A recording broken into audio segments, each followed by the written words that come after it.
യോഗ അധ്യക്ഷൻ സഖാവ് ടി.പി. രാമകൃഷ്ണൻ, ഈ വേദിയിൽ സന്നിഹിതരായിട്ടുള്ള ഇടതുപക്ഷ മുന്നണിയുടെ ആദരണീയരായ നേതാക്കളെ, സഹോദരി സഹോദരന്മാരെ, സഖാക്കളെ, ഈ പേരാമ്പ്രയിൽ നിങ്ങളെല്ലാം ഇപ്പോൾ ഒത്തുചേർന്നിട്ടുള്ളത് ഇടതുപക്ഷ ജനാധിപത്യ മുന്നണിയെ കൂടുതൽ ശക്തിപ്പെടുത്താൻ വലതു മുന്നണികൾ നടത്തിക്കൊണ്ടിരിക്കുന്ന പ്രചാരവേലകളെ പ്രതിരോധിക്കാൻ, ജനകീയ ശക്തി സമാഹരിക്കാനാണ്. നമ്മുടെ കേരളം ഒരുപാട് വളർന്ന് വികസിച്ചിട്ടുണ്ട്. നിങ്ങളുടെ ഈ പേരാമ്പ്ര തന്നെ ഒരു 10-20 വർഷങ്ങൾക്ക് മുമ്പുള്ള പേരാമ്പ്രയാണ്. കഴിഞ്ഞൊരു 10 വർഷക്കാലത്തെ മാറ്റം നിങ്ങൾ നോക്കൂ. ജനങ്ങളെല്ലാം ആ മാറ്റം സന്തോഷപൂർവ്വം സ്വാഗതം ചെയ്യുകയാണ്. ഈ നാടിന്റെ വ്യത്യസ്തങ്ങളായ പ്രശ്നങ്ങൾ ഇടതുപക്ഷ ജനാധിപത്യ മുന്നണി ഗവൺമെന്റ് അധികാരത്തിൽ വന്നപ്പോൾ പരിഹരിച്ചുകൊണ്ട് കേരളം ഒരു ഐശ്വര്യ സമൃദ്ധമായ നാടായി മാറിക്കൊണ്ടിരിക്കുകയാണ്. അതുകൊണ്ട് ജനങ്ങൾ ഇടതുപക്ഷ മുന്നണിയിൽ കൂടുതൽ പ്രതീക്ഷ അർപ്പിക്കുകയാണ്. ആ പ്രതീക്ഷയുടെ ഭാഗമാണ് ഇടതുപക്ഷ മുന്നണിയോടൊപ്പം ഇതുവരെ അണിനിരന്നിട്ടുള്ളവർ മാത്രമല്ല, കോൺഗ്രസിന്റെ പിന്നിൽ, മറ്റ് UDF കക്ഷികൾക്ക് പിന്നിൽ അണിനിരന്ന ബഹുജനങ്ങൾ ഇടതുപക്ഷ പ്രസ്ഥാനങ്ങൾക്ക് പിന്നിൽ അണിനിരന്നുകൊണ്ടിരിക്കുകയാണ്. ഈ മാറ്റം കേരളത്തിലെല്ലാം നിങ്ങൾക്ക് കാണാൻ കഴിയും. ആ മാറ്റം വളരെ പ്രകടമായി നടന്നിട്ടുള്ളൊരു മേഖലയാണ് ഈ പേരാമ്പ്ര മേഖല. ഇനിയും നമുക്ക് ഒരുപാട് വളരാനുണ്ട്. ഈ നവംബർ മാസം 1-ാം തീയതി ബഹുമാന്യനായ കേരളത്തിന്റെ മുഖ്യമന്ത്രി അതിദരിദ്രം ഇല്ലാത്ത കേരളം, ദാരിദ്ര്യവും പട്ടിണിയും ഇല്ലാത്തൊരു കേരളമായി കേരളം മാറിയതിന്റെ പ്രഖ്യാപനം നടത്താൻ പോവുകയാണ്. എല്ലാവർക്കും വീട്, തൊഴിൽ രഹിതരില്ലാത്ത കേരളം, ആരോഗ്യ സമ്പുഷ്ടമായൊരു കേരളം, സാഹോദര്യം, എല്ലാ ജനങ്ങളും തമ്മിലുള്ള സാഹോദര്യം, ഓരോ രംഗങ്ങളിലും മെച്ചപ്പെട്ട നില കൈവരിച്ചുകൊണ്ടിരിക്കുകയാണ്. അതുകൊണ്ട് തന്നെ കേരള ജനത ഇടതുപക്ഷ മുന്നണി കൂടുതൽ ശക്തിപ്പെടണം. ഇവിടെ ഇടതുപക്ഷ ജനാധിപത്യ മുന്നണി ഗവൺമെന്റ് 16-ലാണ് പിണറായി ഗവൺമെന്റ് അധികാരത്തിൽ വന്നത്. 5 വർഷം ഭരിച്ചു. 5 വർഷത്തിന്റെ ഭരണ നേട്ടമാണ് ആ ഗവൺമെന്റിനെ വീണ്ടും അധികാരത്തിലേക്ക് കൊണ്ടുവന്നത്. 92-ൽ നിന്ന് 99 സീറ്റായിട്ട് വർദ്ധിച്ചു. ഇനി 99-ൽ നിന്ന് ഒരു കുതിപ്പിലേക്കാണ് കേരളം. അടുത്ത വർഷം നിയമസഭാ തെരഞ്ഞെടുപ്പാണ്. ഇപ്പോൾ തന്നെ ഡിസംബർ മാസത്തിന് മുൻപായിട്ട് തന്നെ, ഡിസംബർ കഴിയുന്നതും അതിനാദ്യമായിരിക്കാം, തദ്ദേശ സ്വയംഭരണ സ്ഥാപനങ്ങളിലേക്കുള്ള തെരഞ്ഞെടുപ്പ് നടക്കാൻ വേണ്ടി പോകുന്നു. എല്ലാവരും ഒരു തയ്യാറെടുപ്പിലാണ്. ആ തയ്യാറെടുപ്പ് ഇടതുപക്ഷം പഞ്ചായത്തുകളിൽ, വാർഡുകളിൽ അധികാരത്തിൽ വരും. എങ്കിലേ നാട് വികസിക്കും, എങ്കിലേ പുരോഗതി ഉണ്ടാകും. തങ്ങളുടെ കഴിഞ്ഞകാല ജീവിതാനുഭവങ്ങളിൽ നിന്ന് ബഹുജനങ്ങൾ ആ നിഗമനത്തിൽ എത്തിച്ചേരുകയാണ്. ആ ബഹുജന പ്രവാഹം ഇടതുപക്ഷത്തിന് അനുകൂലമായി വന്നുകൊണ്ടിരിക്കുകയാണ്. അത് കേരളത്തിലെ വലതുപക്ഷത്തെ, UDF-നെ, BJP-യെ വല്ലാതെ പരിഭ്രാന്തപ്പെടുത്തിയിട്ടുണ്ട്. നമ്മുടെ കേരളത്തിന്റെ തന്നെ പൂർവ്വകാല ചരിത്രമെടുത്താൽ ഈ കേരളം ഇന്നത്തെ കേരളമായത് ഇടതുപക്ഷം അധികാരത്തിൽ വന്നത് കൊണ്ടില്ലേ? അങ്ങനെ അധികാരത്തിൽ വന്ന ഗവൺമെന്റുകളെ ഏതാണ്ട് 1970 വരെ കോൺഗ്രസ് പാർട്ടി കേരളത്തിൽ ഭരിക്കാൻ അനുവദിച്ചിരുന്നു. 1957 കമ്മ്യൂണിസ്റ്റ് മന്ത്രിസഭയാണ്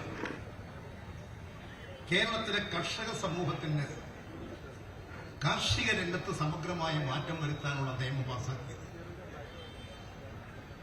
വിദ്യാഭ്യാസം ഇന്ന് കേരളത്തിൽ പഠിക്കാത്ത ഒരു കുട്ടിയുമില്ല. എല്ലാവരും പഠിക്കുകയാണ്. എല്ലാവരും കുട്ടികളും പഠിക്കുകയാണ്. 57 ഒന്നാം കേരള നിയമസഭാ തെരഞ്ഞെടുപ്പ് നടക്കുന്ന അവസരം ഇവിടെ എഴുത്തും വായനയും അറിയുന്നവരുടെ എണ്ണം എത്രയായിരുന്നു? പിന്നോക്ക ജാതിക്കാര്, പട്ടികജാതി പട്ടികവർഗ വീടുകളിലെ ഏതെങ്കിലും ഒരു കുട്ടി സ്കൂളുകളിൽ പോകാറുണ്ടായിരുന്നോ? കോടതിയിലെത്തിയിരുന്നോ? ആ സാഹചര്യങ്ങൾ എങ്ങനെയാ മാറ്റിമറിച്ചത്? കമ്മ്യൂണിസ്റ്റ് പാർട്ടി അധികാരത്തിൽ വന്ന് സാർവത്രികമായ വിദ്യാഭ്യാസം അടിത്തറ പാകി. ഇന്ന് കുട്ടികൾക്ക് സ്കൂളിൽ ചെന്ന് ബ്രേക്ക്ഫാസ്റ്റ്, ഉച്ചക്കാഹാരം, പുസ്തകം, യൂണിഫോം, കളിസ്ഥലം, ആരോഗ്യം, പാട്ടും നൃത്തവും ഒക്കെയായി നമ്മുടെ വിദ്യാഭ്യാസ അന്തരീക്ഷം എത്രമാത്രം മാറി. ഇത് കേരളത്തിൽ ആരംഭിച്ചത് ഇടതുപക്ഷം വന്നതുകൊണ്ടല്ലേ? ആ മാറ്റം ഇന്ന് കേരളത്തിലാകെ നിറഞ്ഞു നിൽക്കുകയില്ല. ആ ഗവൺമെന്റിനെ ഇവിടെ ഭരിക്കാൻ അനുവദിച്ചോ കോൺഗ്രസ് പാർട്ടി? 59 പിരിച്ചുവിട്ടില്ലേ? കേരള നിയമസഭയിൽ ഭൂരിപക്ഷമുള്ള ഗവൺമെന്റാണ്. ജനാധിപത്യ കശാപ്പല്ലേ എന്ന് കോൺഗ്രസ് ചെയ്തത്? ഭൂരിപക്ഷമുള്ള EMS ഗവൺമെന്റിനെ പിരിച്ചുവിട്ടു. EMS അന്ന് തിരുവനന്തപുരം സെക്രട്ടേറിയറ്റിൽ നിന്ന് ഇറങ്ങി നേരെ ജനങ്ങൾക്കിടയിലേക്കാണ് പോയത്. ആ കേരളം വളർന്നു വരികയായിരുന്നു. പിന്നീട് ആ ഗവൺമെന്റിന്റെ തുടർച്ചയായിട്ട് 67 ഐക്യമുന്നണി വന്നു. ആ ഐക്യമുന്നണി ഗവൺമെന്റ് വന്നതുകൊണ്ടാണ് നിങ്ങളുടെ എല്ലാം കൈവശമുള്ള ഭൂമി നിങ്ങൾക്കുള്ളത്. ആ ഗവൺമെന്റ് വന്നില്ലായിരുന്നെങ്കിലോ കേരളത്തിലെ ഇടതുപക്ഷ ഗവൺമെന്റ്, ഐക്യമുന്നണി ഗവൺമെന്റ് പാസാക്കിയ നിയമം, ഭൂപരിഷ്കരണ ഭേദഗതി നിയമം റദ്ദ് ചെയ്യിക്കാൻ കോൺഗ്രസ് എന്തൊക്കെ നടപടി സ്വീകരിച്ചു? അവസാനം കോൺഗ്രസ് ചെയ്തത് ആ നിയമം കോടതിയിൽ ചോദ്യം ചെയ്യാതിരിക്കാൻ അന്നത്തെ ഐക്യമുന്നണി ഗവൺമെന്റ് ആ നിയമത്തെ ഇന്ത്യൻ ഭരണഘടനയുടെ 9ാം പട്ടികയിൽപ്പെടുത്തി കോടതിയിൽ ചോദ്യം ചെയ്യാതിരിക്കാൻ. കൃഷിഭൂമി കൃഷിക്കാരന്, അധികമുള്ള ഭൂമി ഏറ്റെടുത്ത ഭൂരഹിതർക്ക്, കേരളീയരെല്ലാം ഭൂമിയുള്ളവരാകട്ടെ, ആ നിയമം തകർക്കാനല്ലേ കോൺഗ്രസ് ശ്രമിച്ചത്? സുപ്രീം കോടതിയിൽ ആ നിയമത്തിനെതിരായിട്ടൊരു കേസ് പോയി. ഒരു മഠാധിപതി കേശവാനന്ദ ഭാരതി ആ നിയമം ഇന്ത്യൻ ഭരണഘടനയുടെ പൗരാവകാശത്തിന്റെ, മൌലികാവകാശത്തിന്റെ ലംഘനമാണ്, അത് റദ്ദ് ചെയ്യണം, 9ാം പട്ടികയിൽപ്പെടുത്തിയത് തെറ്റാണ്.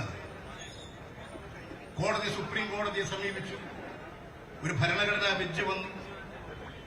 63 ദിവസക്കാലം നീണ്ടുനിന്ന വാദം. 13 ജഡ്ജിമാര് EMS ഗവൺമെന്റിന് വേണ്ടി പൾക്കിയ പാലെന്ന് കോടതിയിൽ ഹാജരായി.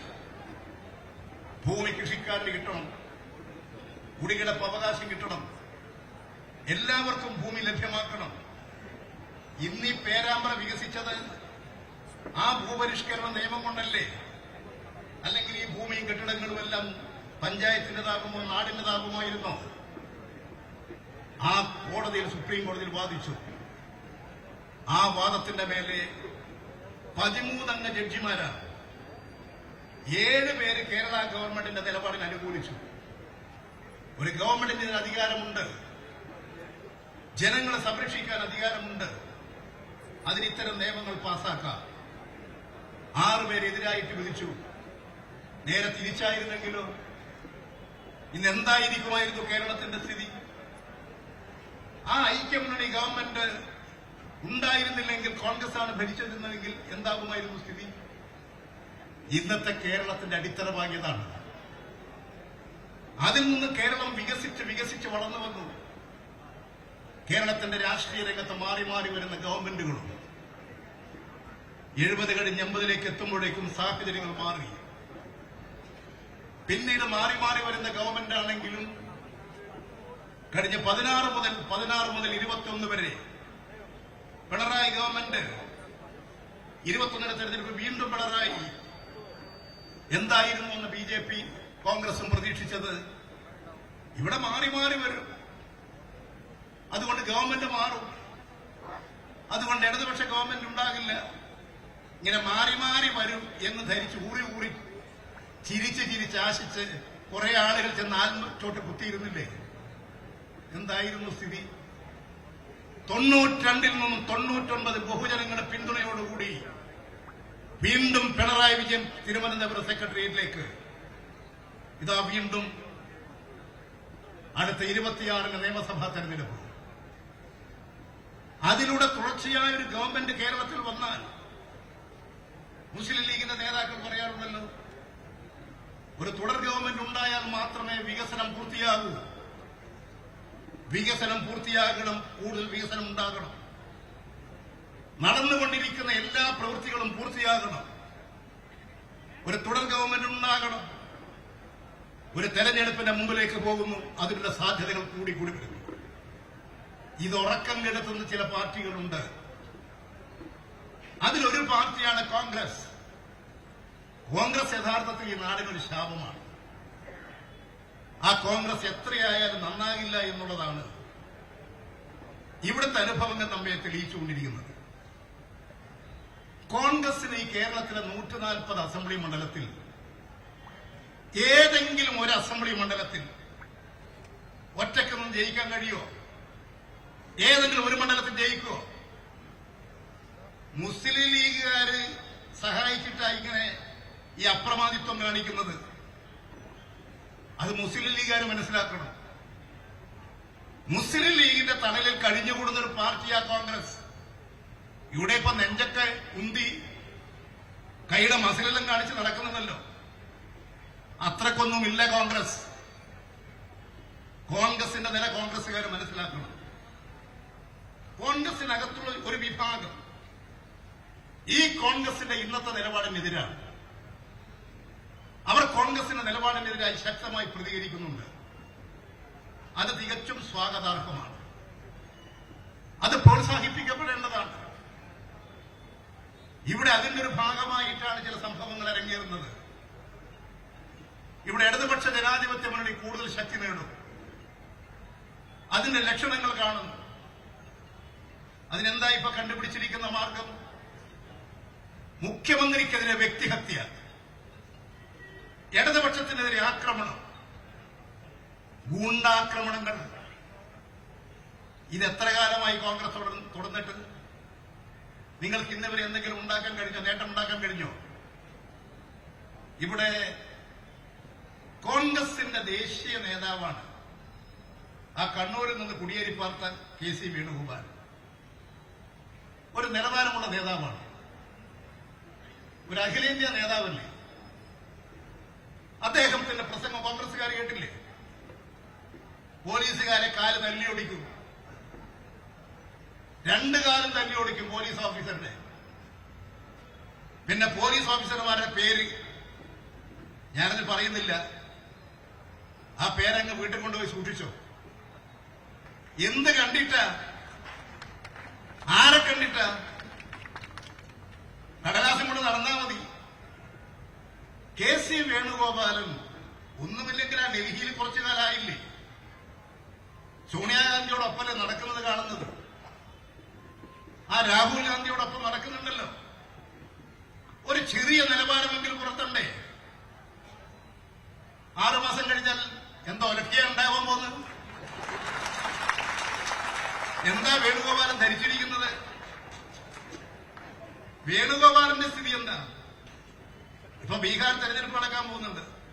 കുത്തുപാളികൾക്കും കോൺഗ്രസ് അവിടെ. അതാ കോൺഗ്രസിന്റെ അവസ്ഥ. BJP ജയിപ്പിക്കാൻ നടക്കുകയാണ്. ഡൽഹിയിൽ എങ്ങനെയാണ് ഇപ്പോൾ BJP ഭരിക്കുന്നത്? ഡൽഹിയിലെ ഗവൺമെന്റ് ഉണ്ടാക്കിയത് BJP ആണ്. BJP ജയിപ്പിച്ചത് കോൺഗ്രസ് ആണ്. അവിടെ 70 മണ്ഡലമാണ് ഡൽഹിയിൽ അസംബ്ലിയിൽ. ആ 70 മണ്ഡലത്തിൽ 65 മണ്ഡലത്തിൽ 70 മണ്ഡലത്തിലും കോൺഗ്രസ് മത്സരിച്ചു. 65 മണ്ഡലത്തിലും കെട്ടിവെച്ച കാശില്ല. 5 മണ്ഡലത്തിലേ കെട്ടിവെച്ച കാശുള്ളൂ. ഈ 65 മണ്ഡലത്തിലും ആം ആദ്മി പാർട്ടിയെ തോൽപ്പിച്ചു, കേജ്രിവാളിന്റെ പാർട്ടിയെ തോൽപ്പിച്ചു, BJPയെ ജയിപ്പിച്ചു. അതാ കോൺഗ്രസ്. ഞങ്ങൾ കോൺഗ്രസിന്റെ പേരിൽ അണിനിരുന്ന ബഹുജനങ്ങളോട് ചോദിക്കുന്നു, ഇതാണോ കോൺഗ്രസിന്റെ നയം? ഇതാണോ കോൺഗ്രസ് സ്വീകരിക്കുന്ന നയം? കോൺഗ്രസിന് ഇന്ത്യയിൽ ആരോടാ എതിർപ്പ്? ഇടതുപക്ഷത്തോട്.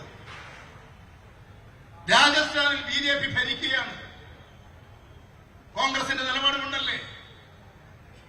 നിരവധി മണ്ഡലങ്ങളിൽ BJP ജയിച്ചു വന്നത് കോൺഗ്രസ് നിലപാട് കൊണ്ട് BJP വിരുദ്ധ പാർട്ടികൾ അകറ്റി. ദയനീയമായി തോറ്റു. ഛത്തീസ്ഗഡിൽ കോൺഗ്രസ് തോറ്റു.